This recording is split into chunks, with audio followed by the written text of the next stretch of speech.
Появление камина в городской квартире – это своего рода театральный жест.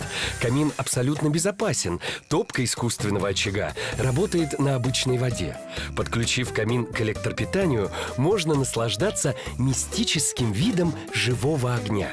Реалистичность пламени подчеркивает классический портал с изящными элементами декора цвета слоновой кости. Такое обрамление камина добавляет не только благородство интерьеру, но и служит стилистической связкой. Таким образом, камин, дверь и рабочее место образуют некий классический треугольник в шестиграннике постмодернизма. Чтобы сохранить таинственность джунглей, дизайнер Тина Наледина решила устроить так называемые островки света. Бра возле камина украшены стеклянной вставкой с кристаллом и матовым плафоном белого цвета.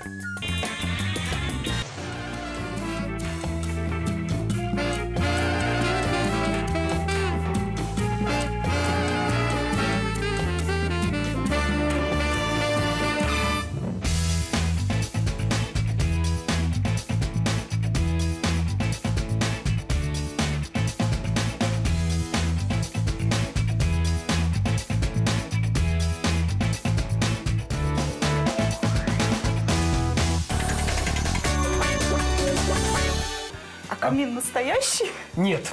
Камин искусственный. Для того, чтобы в городской квартире разместить настоящий камин, нужно было рубить дымоход. Это искусственный камин, имитация, но очень полезная для здоровья, потому что это еще и увлажнитель воздуха в комнате, а выглядит как настоящий огонь. Саш, вы можете даже потрогать рукой.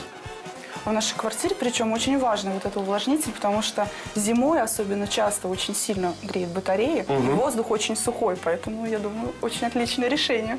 А вот с дизайнерской точки зрения, как вам размещение этого камина? Ведь обидно, когда в этих драгоценных квадратных метрах ты отдаешь пространство, ну, откровенно для блажи дизайнерской. Ну, камин такой очень компактный, на самом деле, разместился, очень хорошо вписался в интерьер, и я не думаю, что он занимает прям очень много места. Он может служить так же, как и небольшой тумбочкой для всяких сувениров, шкатулочек, милых таких безделушек.